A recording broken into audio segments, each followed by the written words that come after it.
Yes, Dorothy, that was good. That to see the perfection of the first 6 days, that's love, isn't it? The standpoint of love within us.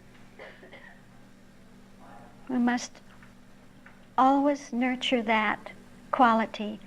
To nurture it would be to remind ourselves of that, to remind ourselves of, to ask ourselves, do I have that seventh day attitude within my view, within my makeup? Am I reflecting that seventh day to see the perfection of the divine, to rest in it? Oh, yeah, that's a challenge, isn't it? To rest in it, to not be antsy, and looking, constantly checking to see if something has changed with the so-called problem. Is it different yet? Is it healed yet? Then we've taken our gaze off of the Infinite One. But love, we know from the textbook, or the textbook teaches us in Christian Science, that love is that which never loses sight of loveliness. It doesn't look away from its object. Its halo rests on its object. It can only see the perfection of its objects, looking at its own idea. So we must look at love's idea. Then we are love, huh? Then we are of the quality of love.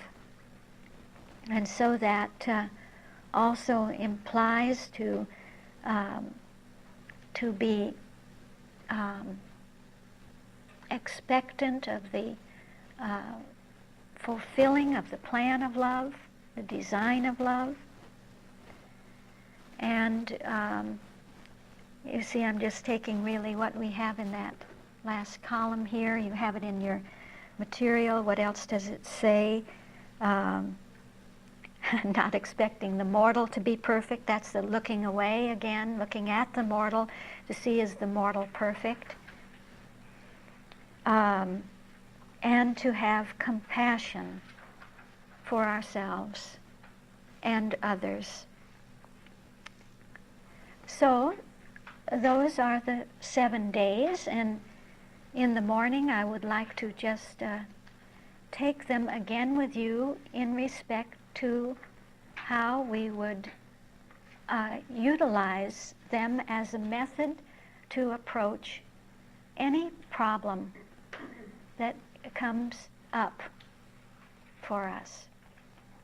It's a little bit different. We took this afternoon to really analyze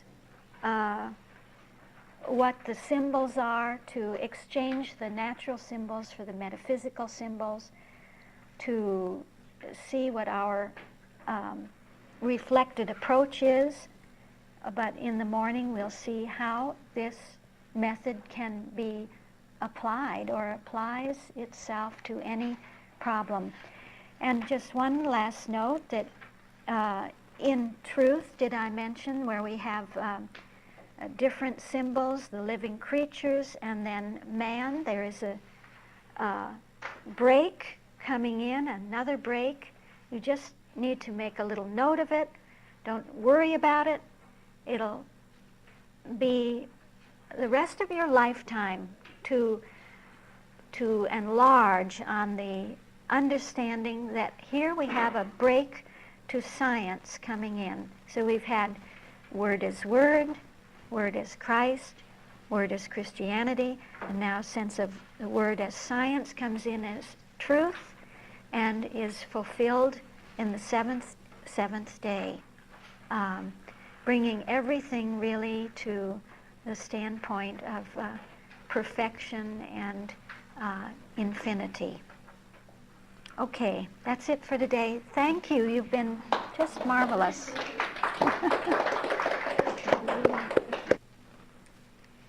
I just said to Loris, I'm fluctuating. Do you know what that means?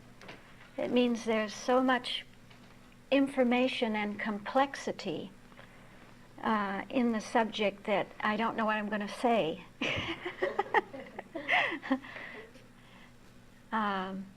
I usually don't know what I'm going to say anyway, but there's often some kind of a clear line.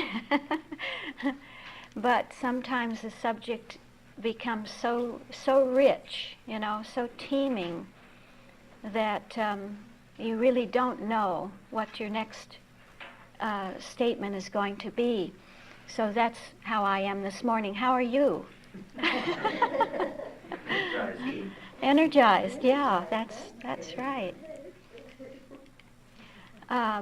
Does everybody have the material? Anybody that needs the material that perhaps wasn't here yesterday? Okay. Yeah, welcome next time. Yeah.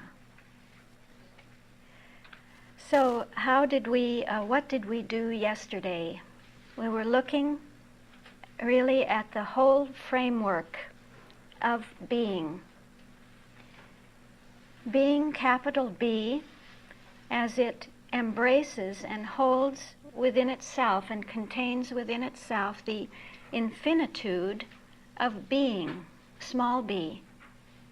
Being as the expression, the infinite, unlimited, unfettered expression of the one being. And we saw that science, divine science,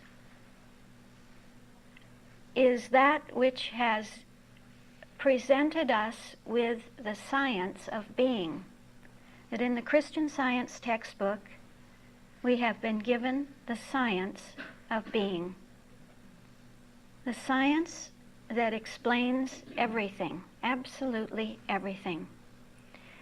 And we said that a science, by virtue of its own nature, is the embodiment of a principle, embodies the idea of a principle. And so the science that we have been given in the Christian Science textbook embodies the infinite idea of the divine principle. And that divine principle is love. Mrs. Eddy speaks on nearly every page about divine principle being love. So that love factor permeates absolutely everything that we can see or know or discover within the infinite field of the science of being. And we saw that that principle is so loving that it presents itself through its categories, through the categories of being. That whenever you have a science, this implies system, and system implies categories, classification, differentiation, categories, classification within classification, an infinite hierarchy, not of people, an infinite hierarchy of system. This is science. So that we find within the science of being a great field of the self-government of the principle, how principle governs itself, how it organizes itself. Did you know that a principle organizes itself, that you can't organize principle, you can't organize something, that it's not a human organization, but its infinite organization of itself is its idea, the idea of the principle. So we began to take the biggest lines of that divine self-organization, that principle, and to see that it is comprehended, can be comprehended through three main categories of being. Through the nature of God, the first category showing us the nature of God, and the textbook is filled with the expression of that nature. with the explanation of that nature. That's where we find, as scientists, as researchers in Christian Science, that is where we find out what the nature of God is, what the nature of being is, and therefore what our nature is. Because we are being. We are being, capital B, in expression, and that's a being. So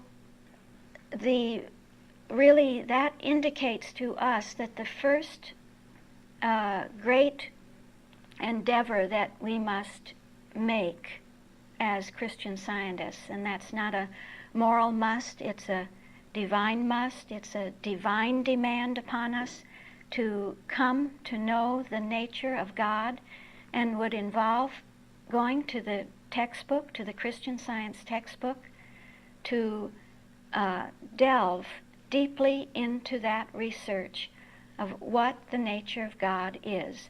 We find that nature expressed in the 14th chapter, in its essence, in the 14th chapter of the textbook, Recapitulation, the chapter that Mary Baker Eddy provided for class instruction for students in Christian Science, that she begins that chapter with the question, what is God?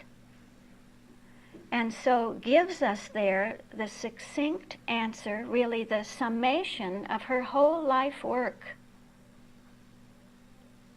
The whole of her life work is somehow summed up there in the answer to the question, what is God?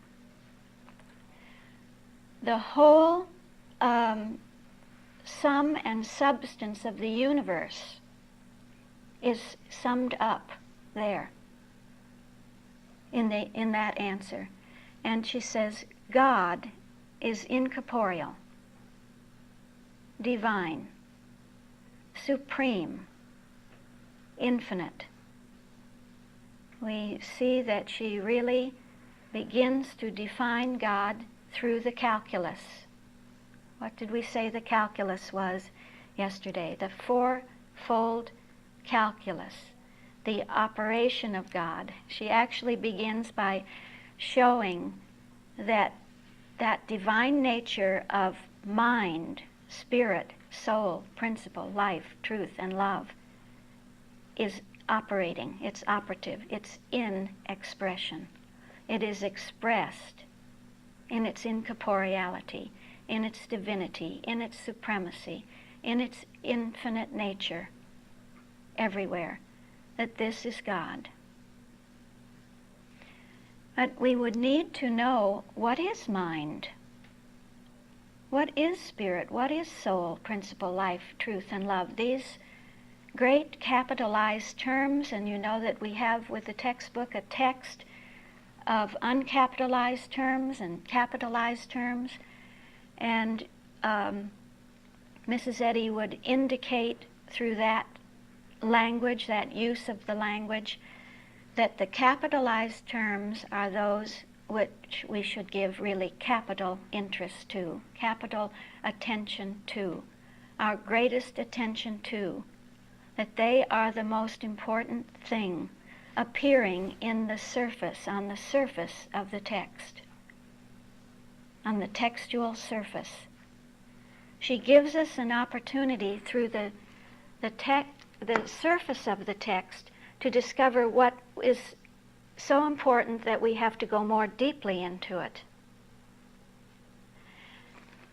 Later we will find that there's a deep structure to the textbook, that there is something at a deeper level that has expressed itself in the surface text, that the categories of being are working also at a deeper level, and that they have evolved or caused the emergence of the surface text. And in the surface text is everything that we need to go deeper and deeper and deeper into Christian Science. Isn't that beautiful? So sitting on the surface all through the text are those capitalized terms. Mind, spirit, soul, principle, life, truth, and love. Word, Christ, Christianity, and science. Science itself, divine science, absolute Christian science, and Christian science. These are the essential capitalized terms. There are here and there other terms that she will capitalize, but they are in turn all explained by these 15 great capitalized terms or root notions that are at the heart and soul of Christian Science. And so we have seen that those 15 terms, those 15 root notions from which everything springs, can be seen as three main categories of being. The nature, the sevenfold nature, as the first category. As the second category, the fourfold operation of God. The Word, the Christ, Christianity, and science. Meaning what? That divine nature is not static. It is not unmoving. It's not waiting for us to take that nature and do what we want to do with it. For us to apply it. You know, so often the question is, how do I apply Christian Science? And the real answer is, you can't apply Christian Science. It's self-applying. It applies itself. It has the mind, the intelligence to apply itself. It is its own mind of Christ. It can only apply itself in servitude to its principle, not to us, not to a human being in a certain situation who wants to find out something about God and then plaster that onto a problem. But the second category shows us this, that the divine nature is self-operating, self-working, self-applying, self-steering, self-governing, self-expressing. It expresses itself through the Word of God, out of itself. It expresses itself through the Christ, through itself, as Christianity, as itself, as the whole realm of its own selfhood, its own beingness. And it expresses itself for itself, for its own reason. It is its own raison d'etre, as somebody would say, some philosopher said, its own reason for being. It is its own reason for being. So those four already show the human mind, that the human mind cannot take divinity and use it, but that the human mind will in fact be changed and exchanged in every way until it becomes what it actually is, the divine mind, that there is only one mind. And so being is working right now, it's operating right now, it is expressing itself right now in that capacity to change us, to alter us, to reform us, to inform us about what reality is, until we become the conscious consciousness of that fact, until we really become God's own understanding of himself. This is actually the definition of man, or at least it's the way John Dorley would define man, that man is God's own consciousness of himself. And so we see that that self-operation of the divine nature is not existing somewhere in the clouds, is not up on cloud 9, is not unapproachable, but that in fact it has within itself the Christ, as we've already seen. It's Word, Christ, Christianity, science. That the calculus of Word, Christ, Christianity, science is continually calculating the infinitude of principle's idea, the infinitude within the idea of the principle. As an infinitude of ideas. So we feel the unity of that one calculus, that one idea of the principle, as it begins to be the principle of every idea, that every idea has the same principle, the same pattern, that every idea. And so we touch a further level and we find that of being, the levels of spiritual consciousness, that we've come out from the infinite one. In that infinite one, which would otherwise be, meaning what? That it would be impossible to know it, reckon what that infinite one is. That because within Christ idea, that it presents itself as a calculus. I'm the only mind. What other mind would there be to calculate me, to know me? So I conceive of myself. I calculate myself. Just think of that. Any knowing, any conception, any understanding is mind itself. Capital M. It's not the human mind. Only the divine mind can know itself. And so immediately in that we would see that the infinite principle is the divine principle, renders itself knowable to the human, but never begins to show us that we actually have that great descent from divine science, from science, to see that, well, then this divine mind, this mind of, just the mind of that principle which is love, is coming to every point in the universe. It's making itself known to be of consciousness, at every point on every plane of consciousness. And being the calculus of every idea, calculating every idea, so we touch an infinitude of ideas within the infinite idea of the principle. Problems, positive calculations within the infinite. And but I don't see that it's so positive. Doesn't look like a positive problem. Well, why does it look negative to you? Because you within consciousness. Some measure, in other words, divine mind and another mind,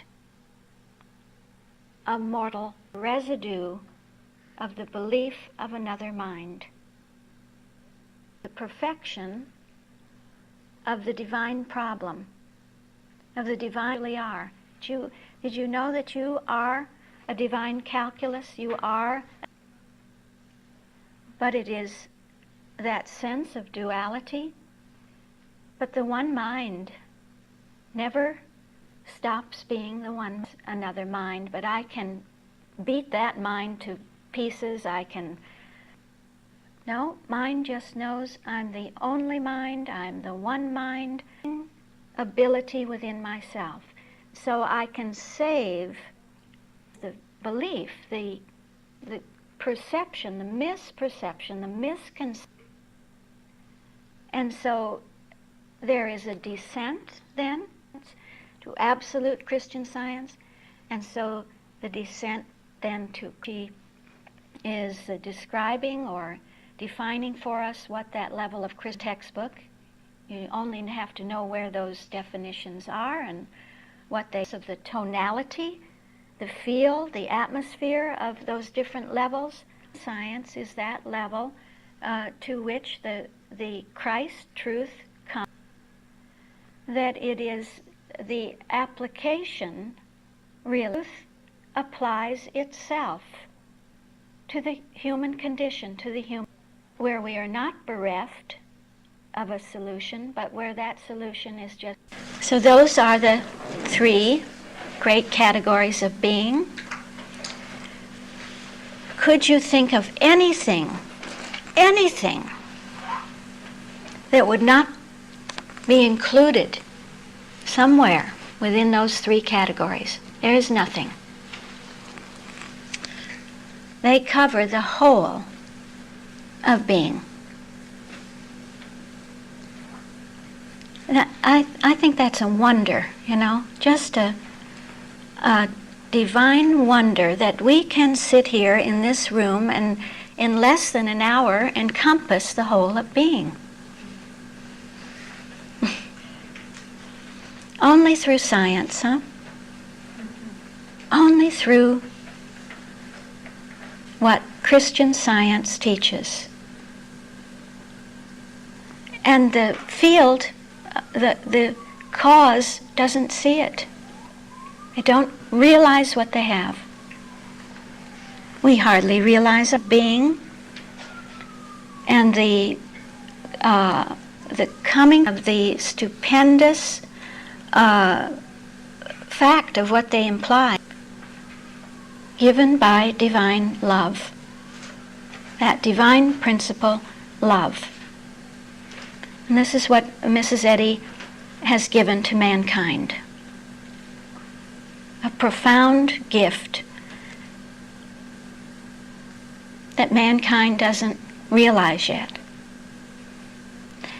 It doesn't matter that they don't realize. It works anyway, you see, because truth is self-operating, it works anyway.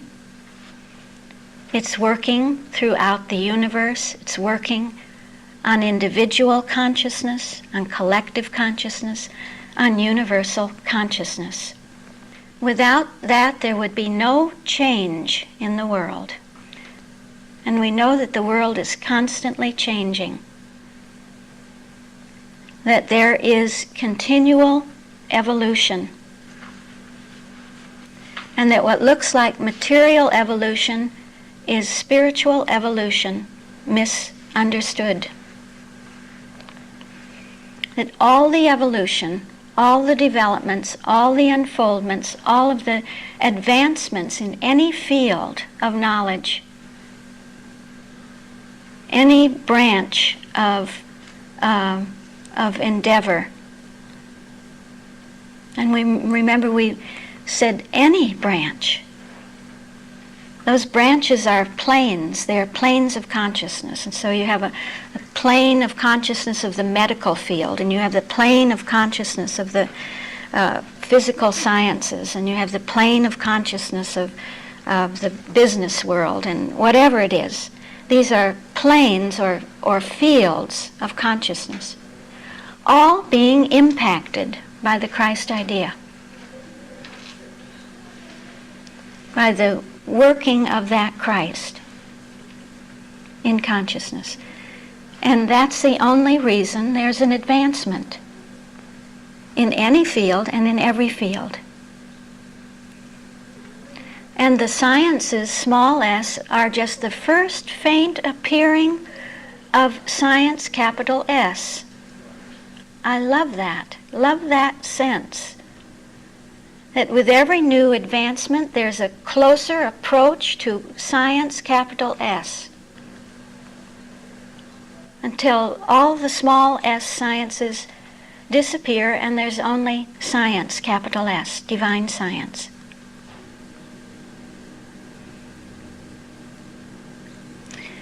So we asked ourselves yesterday, how do we go further? How can we go further?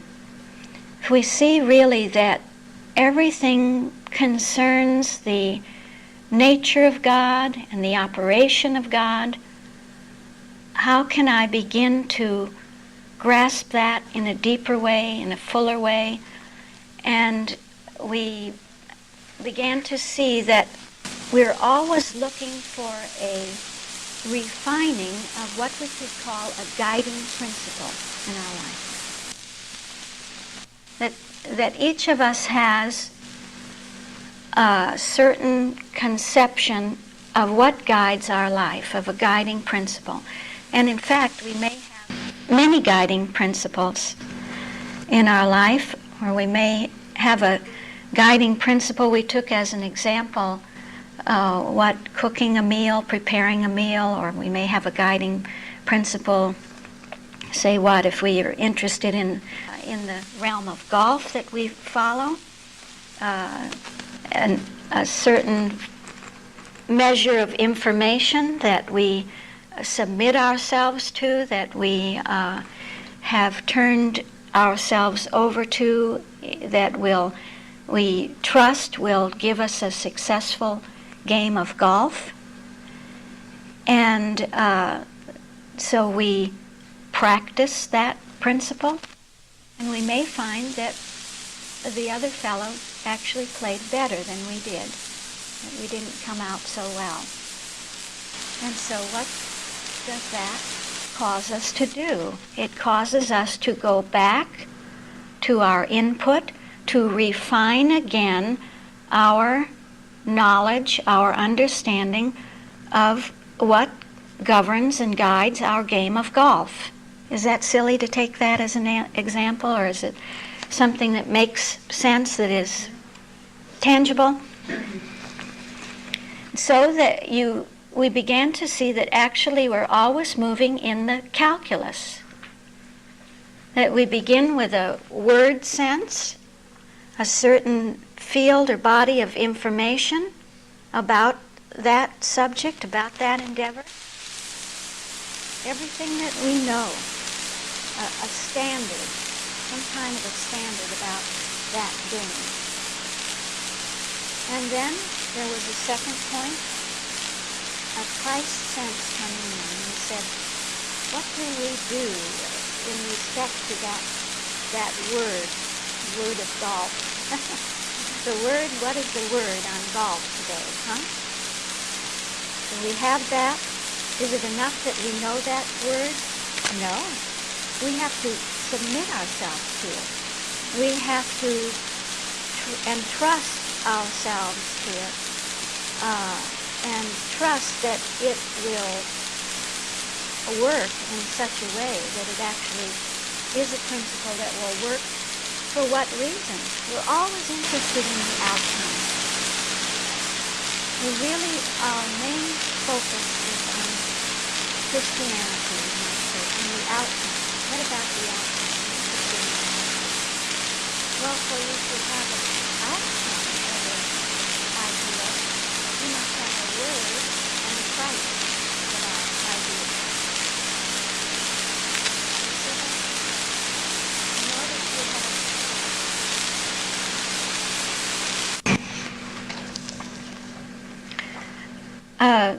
isn't it true that we're always interested in the results and the results of something? That's sort of the goal, the end result is what we are interested in. In a game of golf, we want to play a good game of golf, and we want to win. We want to win in any game, even in the game of life. And so often we don't realize that the quality of that outcome depends on the quality of the input and the quality of the processing of that input. This is Word, Christ, Christianity. The Word is the input, the sense of input in anything. The Christ is the processing of that input. Do I submit myself fully and completely to that word, to everything that I know about that subject of golf, and allow that to express itself. Christ has all to do with the expressing of the word. Christ expresses the word. And from the expression of the word comes the results, the expression of that which has been expressed. That's Christianity. And so when we come to that third of Christianity, the output, this is now very crucial. This is where we look at the results and we see that perhaps there's something more about golf that we haven't seen yet. Either that, or we have seen everything, but we haven't allowed it, we haven't submitted ourselves to that principle of golf sufficiently to have it be fully expressed. Okay? So this then causes us to be fed back to the word. The feedback is the fourth point. It's always science then that says you need more understanding about the word.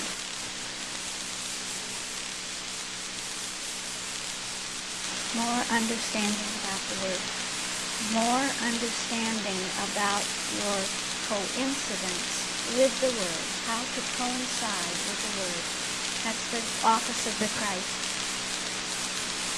The Christ is defined in many ways in the textbook, but one of the highest definitions that we get is that the Christ is responsible for the coincidence, can you say it, between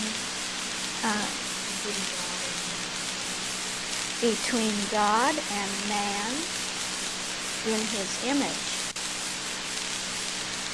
The Christ cannot bring about a coincidence between God and man that isn't in God's image. It isn't exactly like God in nature. Exactly like God in operation, in expression.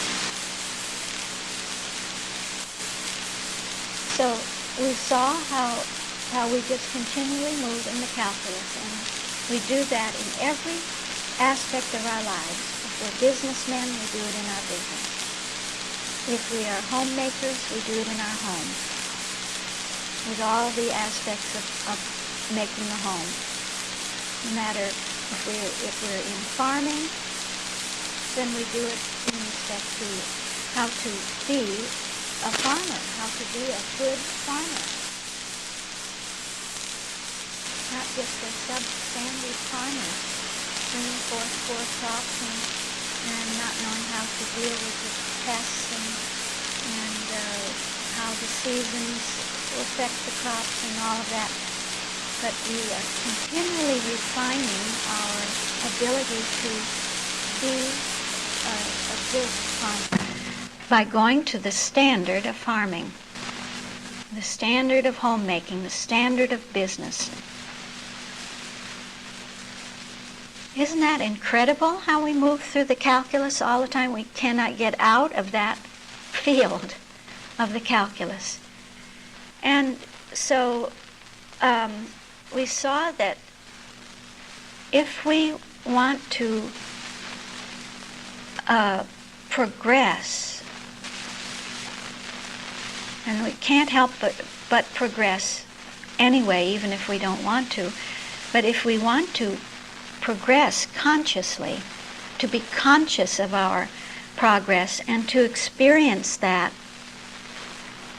mainly through science and not through suffering.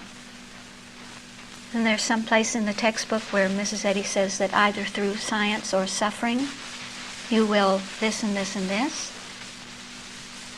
Well, as we come into alignment consciously with science, it's through science that we progress, and not so much through suffering. Because the suffering is only that information which says you're not lined up yet, you'd better recheck your input, you'd better recheck your attitude of submission to the Christ idea, and then the suffering sense goes out. So we said, well, consciously, how can I progress in this beautiful science? And we said by finding out what that one guiding principle is, what the true guiding principle, capital P, is, by looking at our input, by looking at the Word of God.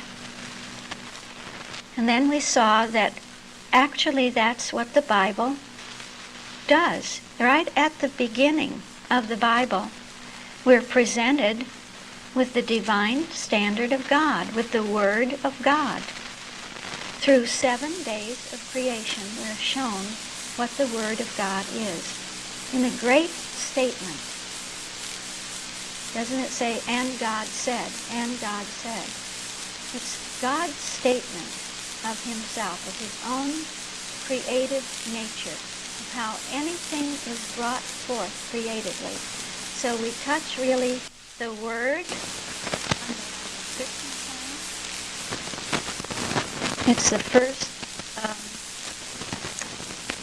really first pillar that, you know what I've been just dying to do is to put the model of being up, because that's what we're talking about, the model of being.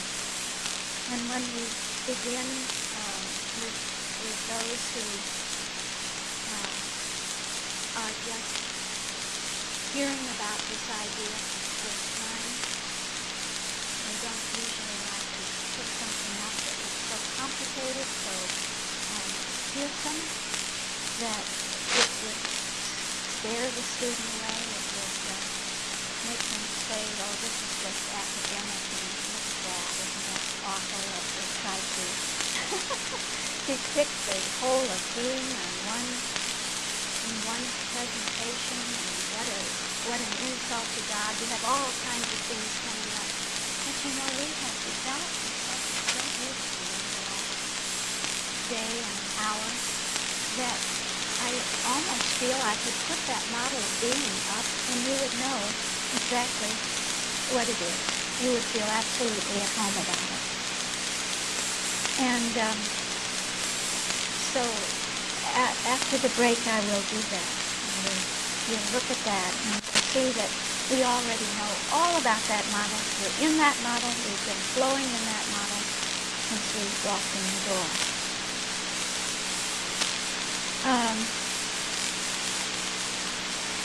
So we have taken now those 7 days of creation. We saw that we needed to have the ideal of the Word. We needed to establish. We need to establish in consciousness the ideal of the Word. That's the standard of God, or the divine standard. Sometimes we refer to it as the divine standard. And what did we see about that Word? Shall we just go through it quickly? This is what happens when someone new comes into the class. If somebody comes that wasn't here the day before, I wind up giving the whole class over again, but in a shorter way, in a more precise way, perhaps.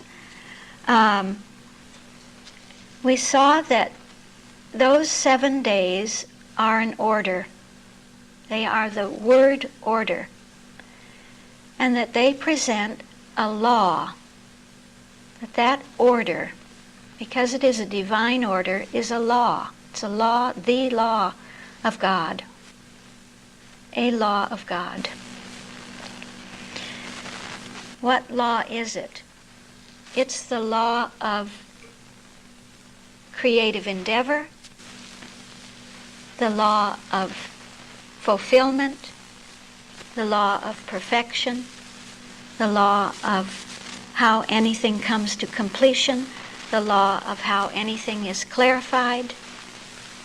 And we said that actually in the textbook, whenever Mary Baker Eddy wanted to clarify anything, to present a subject, to present it clearly in its fullness, in its wholeness, from the first initial inception or conception of that subject through its unfolding stages until it reaches the point of conclusion and completeness in its presentation, she would use the word order.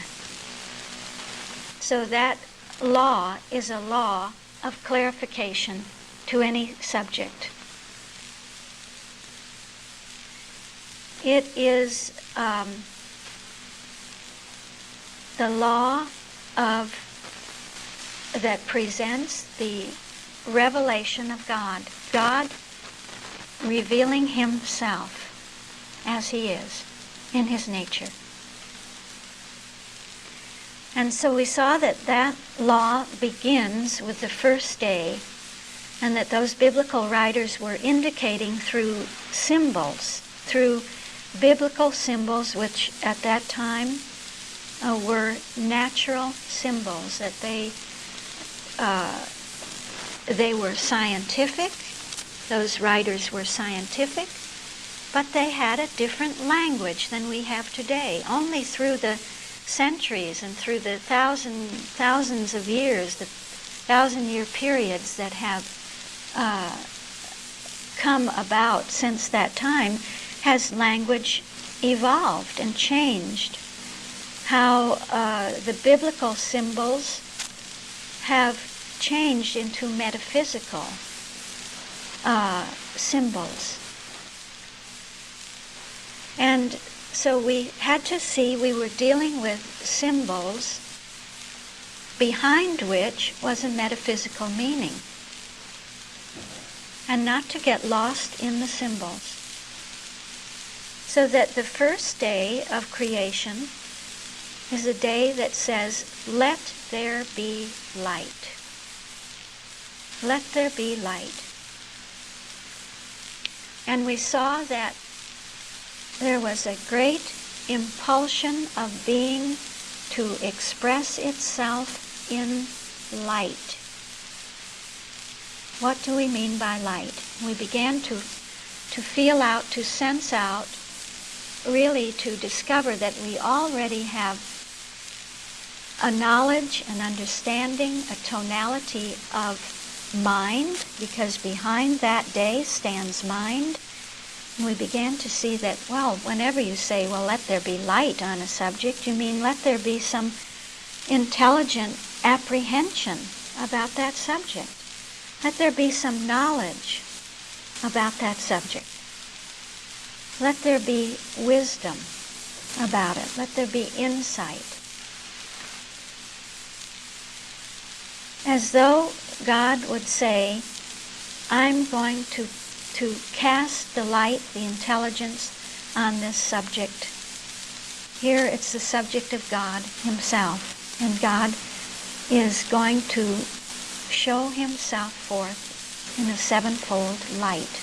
Every day will be a day of light, but it's accentuated at the point of mind, because mind is light, it is intelligence, it is wisdom, it is inspired thought, it is clarity of vision, new vision, perception, a kind of a mental acuity. It has all to do with the mental faculties, with the faculties of mind, of being able to see, to know, to foreknow, to be able to turn to the one mind. These are all implied in that one term, light. And that's what mind says to us. It says, turn to me and you will receive light. You will receive that light. Turn to the fact that there is only one mind. Then you will be enlightened. You will be envisioned. You will be given a vision. You'll be given an idea. You'll be given first the concept of an idea, and then that concept will grow and grow and grow until it becomes the idea itself. Mind's own idea of itself. Then we saw that the second day came in and it said to us, God said, let there be a firmament. And that firmament was to divide the waters from the waters. The waters above the firmament and the waters beneath the firmament. Actually, nothing negative ever comes into the days of creation. Did you know that? If you read those days, there's never really an indication of a counterfeit, of an opposite, of a negativity.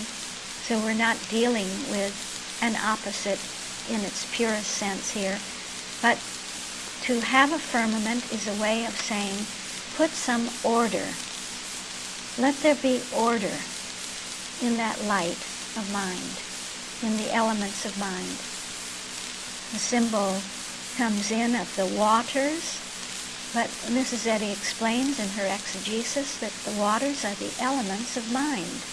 So they're the elements of that light of the first day. And the second day says, don't just have that as a big pile of information.